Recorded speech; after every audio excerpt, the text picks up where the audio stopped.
एक पुरसुकून गांव में एक मेहरबान लड़की रोजी रहती थी। रोजी को जानवरों से बहुत मोहब्बत थी और वो हमेशा उनकी मदद करती थी। एक बारिश भरी दोपहर रोजी ने एक दिन और भूखी बली को झाड़ी के नीचे चाय पत्ते देखा। बली ने बड़ी आदास आंखों से ऊपर देखा। ओह बेचारी, तुम तो ठंडी और भूखी हो, मैं तुम्हारी मदद करती हूँ। और इसे घर ले आई। रोजी ने बलू को गर्म तौलिए से खुश्क किया और इसे दूध और मछली खाने को दी। बलू खामोशी से नमा और सब कुछ खा लिया। शुक्रिया बहुत। तुम बात कर सकती हो? मैं कोई आम बल्ली नहीं हूँ, मैं एक जादुई बल्ली हूँ।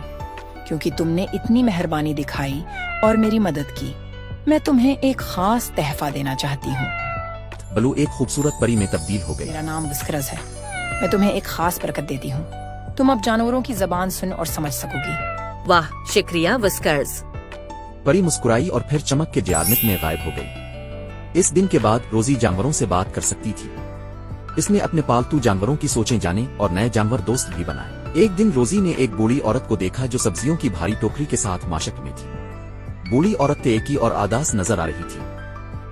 हेलो, क्या मैं तुम्हें टोकरी उठाने में मदद कर सकती हूँ? शुक्रिया बेटी, ये बहुत भारी है और मेरे हाथ पहले जैसे मजबूत नहीं रहे। जब रोजी ने टोकरी अल्फाटेनी में मदद की तो इसने देखा कि एक छोटा सा गुलहरी भी मदद करने की कोशिश कर रहा था, लेकिन टोकरी नहीं अल्फाटे पा रहा था। शुक्रिया छोटे गुलहरी, रोजी ने कहा। बूढ़ी औरत की आंखें कायल गईं। क्या तुमने अभी इस गलहरी से बात की? रोजी ने वजाहत की। जी हाँ, मुझे एक खास तोहफा मिला है। मैं जानवरों को समझ सकती हूँ। उन्होंने मुझे बताया कि तुम्हें मदद की जरूरत है। ये शानदार है।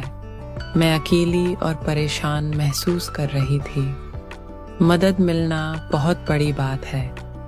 रोजी ने टोकरी बूढ़ी औरत के कमरे तक पहुंचा दी और सब कुछ जगह पर रखने में मदद की। जब वो काम कर रही थी तो उन्होंने जानवरों और उनके छोटे छोटे माहमौत के बारे में बातचीत की। बाद में बूढ़ी औरत ने रोजी को गर्म मुस्कुराहट दी। तुमने मेरा दिन बहुत रोशन कर दिया। शुक्रिया रोजी। रोजी ने मुस्कुराते हुए जवाब दिया। मुझे खुशी है कि मैं मदद कर सकी।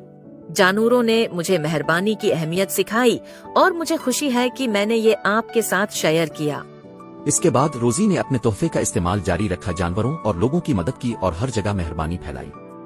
इसने जाना कि थोड़ी सी मदद किसी की जिंदगी में बड़ा फर्क डाल सकती है। और यूं रोजी जो जानवरों से बात कर सकती थी, खावशी जिंदगी गुजारती रही, अपनी मेहरबानी और समझ बोझ को हर किसी के साथ बांटती रही।